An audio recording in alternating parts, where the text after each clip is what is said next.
Dalam Filipi 2 ayat 13 dikatakan gini. Karena Allah lah yang mengerjakan di dalam kamu baik kemauan maupun pekerjaan menurut kerelaannya. Ya, God working, bekerja di dalam kita menurut kerelaannya, dan Dia mau dan rela kita menerima mujizat yang seperti itu. Dia rela. Ya, kita menerima apa yang kita doakan, kita imajinasikan jauh lebih tinggi, lebih banyak, lebih luas. Exceedingly abundantly above. Ya, kita mau, Tuhan mau supaya kita memiliki pewahyuan yang lebih besar. Saudara, bagaimana cara kerjanya? Ya, saya merenungkan dalam Alkitab ketika Roh Tuhan dicurahkan, orang murid-murid Tuhan yang menanti di loteng atas, mereka kepenuhan Roh Kudus dan mereka berkata-kata dalam bahasa. Tuhan memberikan kita prayer language.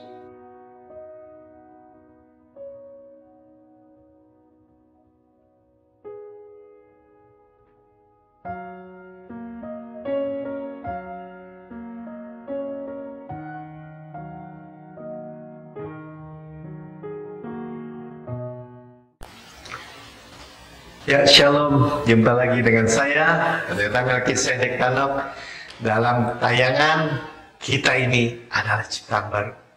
Yang lama hukum Taurat sudah berlalu, dan yang baru kasih karunia sudah datang. Kita sekarang di bawah kasih karunia Kristus. Kita sudah mendengar bahwa Rasul Paulus berdoa, ya, di dalam Efesus 3 ayat 14 sampai 20. Kemarin, waktu yang lalu, kita sudah bicara sampai dengan ayat yang ke-18. Ya, hari ini kita akan melanjutkan dan kita akan mengetahui bahwa kita nggak bosan-bosan mendengar kabar baik.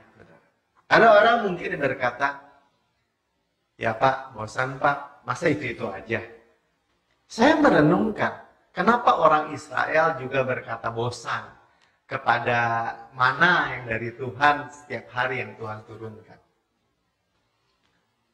Saya memandang, melihat bahwa seekor domba itu kalau digembalakan di padang berumput hijau, dia makan setiap hari. Domba ini makan, tar istirahat, memamah biak, rumput yang udah masuk ke dalam lambungnya dikeluarin lagi, memamah biak. Dia besok makan lagi, sepanjang hari mungkin makan rumput hijau. Dia nggak berkata gini, bosannya makan rumput. Saudara bayangkan kalau seekor domba bosan, bilang bosan makan rumput. Dia mau makan steak. Sakit perut, saudara. Nggak cocok. Ya tapi Pak, kita kan bosan kalau makan kasih karunia terus. Saudara, kita belum tahu. Belum paham betapa lebar, panjang, tinggi, dan dalamnya kasih Kristus. Itu bicara apa? Bicara ukuran yang tidak terbatas.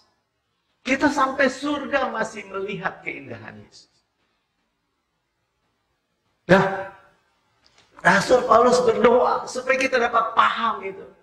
Supaya kita dapat memahami dan menerima kepenuhan Kristus itu. Saya akan melanjutkan, saudara. Di dalam Efesus 20, begitu kaya nih ya, begitu banyak.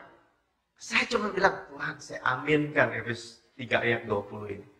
Doa Rasul Paulus kepadamu dan saya terima sepenuhnya.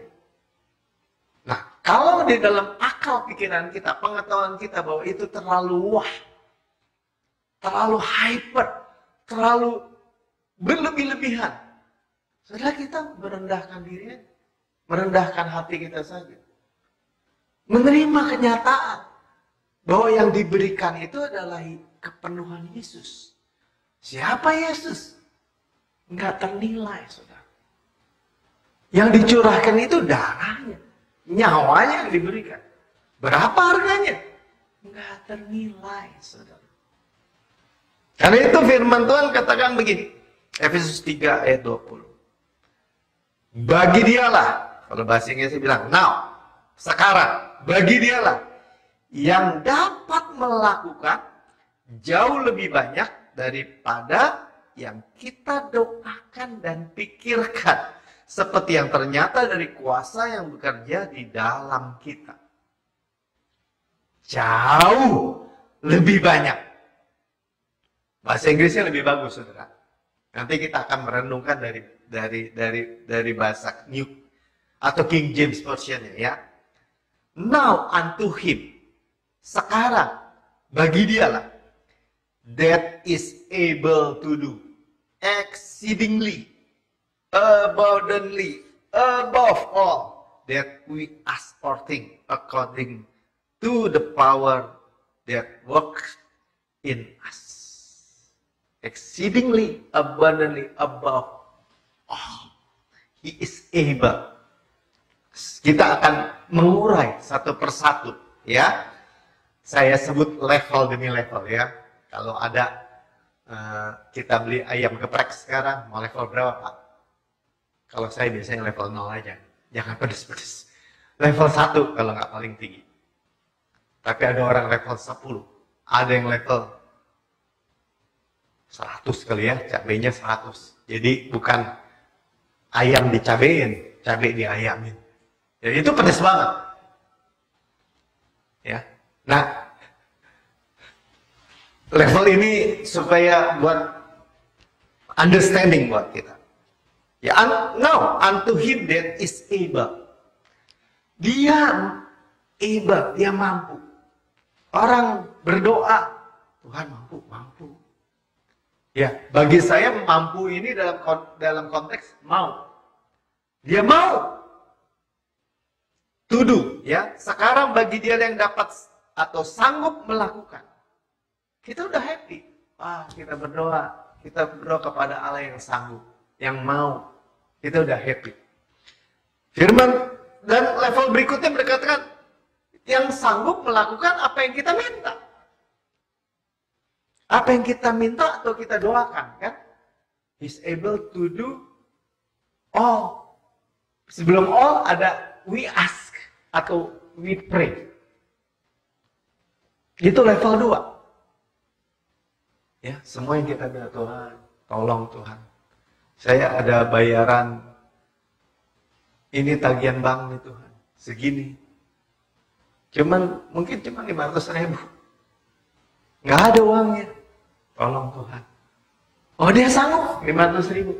Udah happy. Dia sanggup dan mau apa yang kita doa. Level 3 dikatakan bukan hanya kita doakan, ask or think. Think itu imagine. Apa yang kita bayangkan? Mungkin kita bayangkan, aduh enak ya. Kalau bisa punya uang, bisa keluar negeri. Udahlah, cukup makan dan cukuplah. Tapi Tuhan berikan apa yang kita imajinasikan juga. Karena itu hati-hati apa yang saudara pikirkan. Jangan pikirkan yang buruk. Karena kita berdoa kepada Allah yang sanggup memberikan apa yang kita minta. Dan kita minta, doakan ya. Dan imajinasikan. Level 4 katakan, semua yang kita doakan, yang kita imajinasikan, semua. Wah, itu level lebih tinggi. Semua dikasih. Ada orang bilang, enggak semua Tuhan kasih. Firman Tuhan bilang semua. Tapi Pak, kenyataannya nggak begitu. Ya karena seringkali orang sudah lepas, tidak percaya. Bahwa Tuhan itu sanggup memberikan semua. Semua katanya. Ya, sekarang bagi dia yang sanggup melakukan semua yang kita minta dan pikirkan sekarang jadinya. Level berikutnya dikatakan malah bukan hanya semua, abundantly. Abundantly itu artinya berlimpah.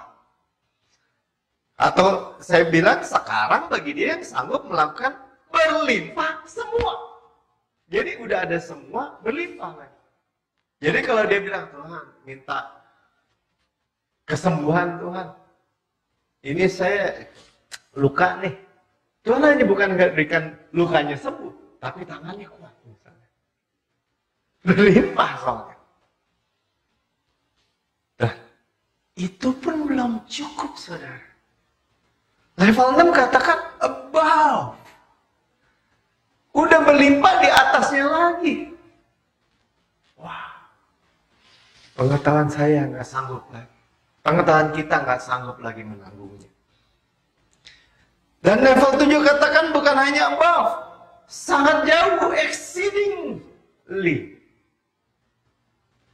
Jadi kalimatnya berkata begini, bagi dia yang sanggup melakukan berlimpah, sangat jauh, di atas. Semua yang kita minta, doakan tadi, dan imajinasikan, bayangkan. Wow, hati-hati saudara. Ya, tapi kalau orang berkata, nggak mungkin, nggak mungkin, nggak mungkin, nggak mungkin, nggak mungkin. Jadi nggak mungkin semua. Tapi firman Tuhan katakan, exceedingly, abundantly, above all we ask or think. God is able to do. Nah, hari ini ketika kita mendengar firman itu, setidaknya kita berkata, amin. Amin, saudara. Amin. Nggak ada ruginya, saudara. Kita punya good opinion of God. Tuhan nggak mungkin, kamu minta roti ya, saya kasih batu. Minta ikan ya, saya kasih ular. Minta telur ya, saya kasih kalajengking. Firman-Nya nggak berkata begitu. Firman-Nya bilang nggak mungkin, Bapa di dunia aja nggak mungkin seperti itu. Apalagi Bapamu yang di surga. Exceedingly, abundantly, above all we ask or think. He will do. Dia akan melakukan, dia able to do. Wow, ya. Karena itu, ya kalau kita bayangkan pelacur Rahab, dia mungkin minta gini. Tuhan, saya minta selamat aja deh. Habis saya udah dengar, itu orang Israel mau masuk ke Kanaan.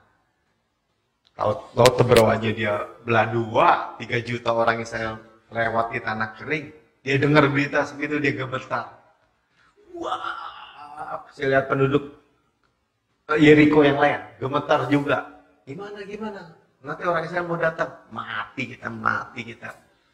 Udah putus asa. Tapi dia mengambil keputusan. Dia berdoa, Tuhan, saya mau di pihak. Tuhan tolong selamatkan saya. Dia minta keselamatan buatnya. Dia diselamatkan. Bukan hanya dia, keluarganya, ayahnya, ibunya, saudara-saudaranya. Kemudian dia bukan hanya selamat, dia menikah dengan salah satu pengintai, Yeriko, Salmon. Bukan hanya itu, dia melahirkan Boaz yang menikah dengan Ruth. Bukan hanya itu, mereka mempunyai anak, Obed, Isai, yang melahirkan Daud. Bukan hanya itu, dia masuk dalam silsilah keturunan Yesus. Dia menjadi orang yang terhormat. Ya kalau saya merenungkan pelacur Rahab, dia menunggu 40 tahun karena orang Israel nggak keburu masuk, tapi keburu dihukum dulu keliling-keliling 40 tahun di padang gurun. Baru masuk 40 tahun kemudian. Mungkin pelacur Rahab umurnya sudah hampir 60 tahun. Tetapi Tuhan pulihkan sedemikian. Luar biasa saudara. Luar biasa. Karena itu kita merenungkan. Kita nggak tahu Tuhan apa yang kau doakan, apa yang Rasul Paulus doakan sama nih dengan apa yang Tuhan mau, ya. Karena Tuhan itu bekerja di dalam Rasul Paulus, ya, walk it. Dalam Filipi 2 ayat 13 dikatakan gini. Karena Allah lah yang mengerjakan di dalam kamu, baik kemauan maupun pekerjaan menurut kerelaannya, ya. God work in, bekerja di dalam kita menurut kerelaannya, dan dia mau dan rela kita menerima mujizat yang seperti itu. Dia rela, ya, kita menerima apa yang kita doakan, kita imajinasikan jauh lebih tinggi, lebih banyak, lebih luas. exceedingly abundantly above. Ya kita mau, Tuhan mau supaya kita memiliki pewahyuan yang lebih besar. Saudara, bagaimana cara kerjanya? Ya, saya merenungkan, saudara, dalam Alkitab. Ketika Roh Tuhan dicurahkan, orang murid-murid Tuhan yang menanti di loteng atas, mereka kepenuhan Roh Kudus dan mereka berkata-kata dalam bahasa roh. Tuhan memberikan kita prayer language. Dalam situasi ngeri di dalam dunia ini. Ya, situasi dangerous time.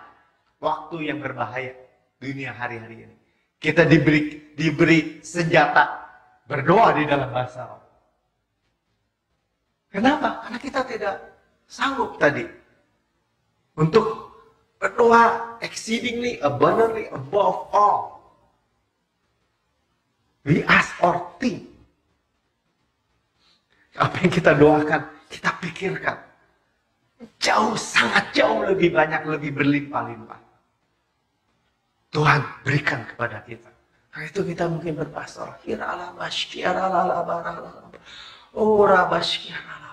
Tuhan menuntun kita. Roh Kudus membantu kita dalam doa-doa yang tidak terucapkan. Mungkin kita hanya mengerang seperti orang Israel di rumah perbudakan di Mesir. Dia nggak tahu lagi harus berdoa.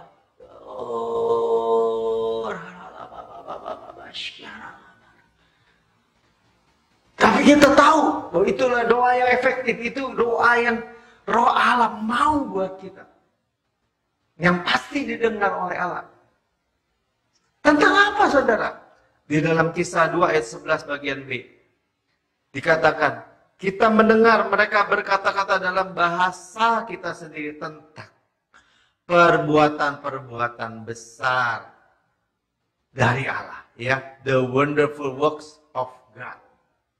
Wonderful works of God. Begitu besar perbuatan Allah buat kita. Itulah kalau kita berdoa dalam bahasa. Sehingga kita mati. Oh, inilah yang dimaksudkan. Exceedingly, abundantly, above all we ask or think. He will do. Dia akan lakukan buat kita. Kenapa? Kadang-kadang kita juga harus berdoa di dalam bahasa roh aja. Ya, saya ingat Pastor Joseph Prince di New Christian Church. Dia berdoa waktu dia masih sekolah. Karena dia gagap. Dia mungkin hanya berdoa bahasa roh. Dia saksikan. Ketika dia berdoa, dia nggak tahu bahwa dia sebenarnya berdoa untuk masa depannya. Kalau dia tahu bahwa masa depan dia harus berbicara internasional di hadapan puluhan ribu orang, mungkin dia nggak jadi berdoa. Wah, takut dong, saya gagal. Tetapi di dalam kegagapannya dia berdoa di dalam bahasa roh. Dan kegagapannya hilang, dia berkhotbah sekarang di hadapan puluhan ribu orang. Televisi, di broadcast di mana-mana. Dia katakan, oh, kadang-kadang kita berdoa dalam bahasa roh karena begitu dahsyatnya Tuhan, begitu besar, begitu luar biasanya. Mungkin akal budi kita sementara belum ngerti dulu, nggak apa-apa. Yesaya 28 ayat 11 sampai 12 bagian A katakan ini, sungguh oleh orang-orang yang berlogat ganjil, stammering lips and another tongue, ya, dan orang-orang yang berbahasa asing, stammering, gagap, mungkin masih saudara, akan terjadi apa? Dikatakan akan berbicara kepada bangsa ini. Dia Tuhan yang telah berfirman kepada mereka, inilah tempat perhentian. Berilah perhentian kepada orang yang lelah. Inilah tempat peristirahatan. Perhentian, peristirahatan. This is the rest and the refreshing. Otak, pengetahuan kita tidak nyampe, tidak ikut berdoa. Tapi Roh Kudus yang di dalam kita membantu kita dalam doa-doa yang tidak terucapkan. Itu adalah definite article ya. Definite article itu artinya ya, satu-satunya. Kita berbahasa roh, berdoa dalam bahasa roh, itulah peristirahatan. Yes, di dalam semua masalah di dalam dunia ini, Tuhan memberikan rest. Inilah refreshing. Kita bilang, udah lama saya di rumah melulu, nggak refreshing. Itulah refreshing. Dari dalam keluar. Dari dalam diri kita ada mata air yang mengalirkan. Ya, aliran-aliran air kehidupan. Wow. Itu firman Tuhan. Ya, membicarakan apa? Membicarakan the wonderful works of God. Perkara-perkara ajaib yang dikerjakan oleh Tuhan. Apa itu, Pak? Exceedingly, abundantly, above all we ask or think. Dia akan lakukan buat kita. Itulah doa, itulah hati Allah buat kita. Ya tapi Pak, itu terlalu hyper Pak. Terlalu gede Pak. Terlalu mengada-ngada. Udah seperti bahasa marketing Pak. Melebih-lebihkan. Nggak seperti sesuai. Ya saudara berhadapan sama manusia. Manusia menawarkan sesuatu kepada Anda, ini paling enak nih. Paling enak seluruh dunia. Beli lebih-lebihkan. Kenapa? Karena manusia terbatas. Baik secara pengetahuan maupun secara modal atau keterbatasan sumber daya. Sejago-jagonya orang masak, ada yang lebih jago. Sehebat-hebatnya orang, di atas langit ada langit. Tapi ini yang berbicara lah, yang punya langit di atas segala langit. Bumi dengan segala isinya, Tuhan yang miliki semua. Kalau dia berbicara gitu, kita hanya bisa berkata gini, amin Tuhan. Pengetahuan saya nggak sanggup, tapi saya percaya. Saya mau terima, saya mau nikmati. Yakin bahwa apa yang Tuhan supply buat hidup saya, buat hidup kita, itu ada sesuatu yang baik. Good sukses, baik yang menyeluruh. Tidak beracun. Bahasa roh juga membangun diri kita, edifies. Kita ada rumah bait Roh Kudus. Dikatakan kita bait Allah. Yang Roh Kudus berdoa. Itu membereskan, merestorasi. Mengedify. Edify itu membangun. Ada dari edi dan vice. Membangun rumah. Memperbaiki rumah. Yaitu diri kita. Bahasa roh adalah anugerah khusus buat kita di bawah kasih karunia. Kenapa? Karena kita percaya kebangkitan Kristus. Yesus mati, disalib, mati, dan bangkit. Dan dia mencurahkan Roh Kudus. Tidak ada di dalam perjanjian lama. Yang ada di perjanjian lama, Roh Tuhan hanya hinggap atau di atas. Tetapi kepenuhan Roh Kudus, kepenuhan Allah, kepenuhan Kristus. Aku berdoa supaya kamu dipenuhi oleh kepenuhan Kristus. Dengan segala kehebatan dan kedahsyatan. Itu yang Rasul Paulus doakan. Kita katakan, amin Tuhan, amin. Begitu luar biasa, Pak, saudara saya. Amin. Mari kita tutup dalam doa. Bapak, terima kasih. Kalau firman-Mu berkata, kalau orang minta roti tidak mungkin dikasih batu. Minta ikan tidak mungkin dikasih ular. Minta telur tidak mungkin dikasih kalajengking. Kalau kami minta Roh Kudus, kami menerima Roh Kudus. Tanda awal kepenuhan Roh Kudus adalah berbahasa roh. Kami diberikan prayer language, bahasa doa. Kami berdoa Tuhan di dalam situasi dunia yang begitu berbahaya hari-hari ini. Kami diberikan senjata prayer language. yang adalah the rest. Tempat peristirahatan kami, tempat refreshing kami.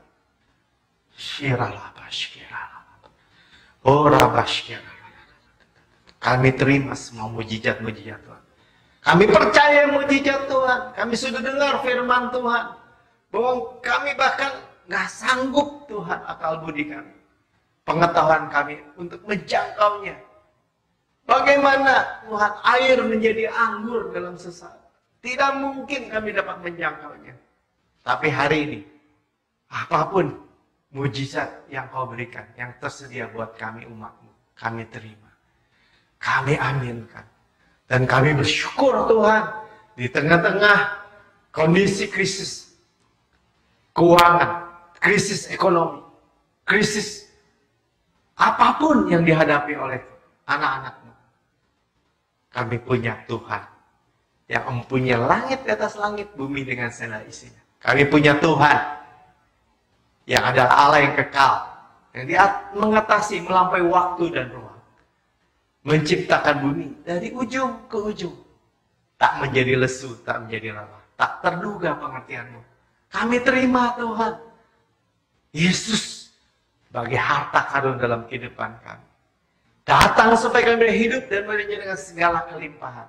Kau buktikan Tuhan di tengah-tengah krisis yang dihadapi bangsa-bangsa, orang-orang, manusia-manusia. Kau buat perbedaan. Dan kami menerimanya. Kami sudah mendengar firman Tuhan. Dan kami terus senang mendengar kabar baik, kasih karunia. Bahkan kami merenungkan itu. Seperti seekor domba memamah biak rumput hijau. Terima kasih Bapak. Di dalam nama Tuhan Yesus kami berdoa dan mengucap syukur. Amin.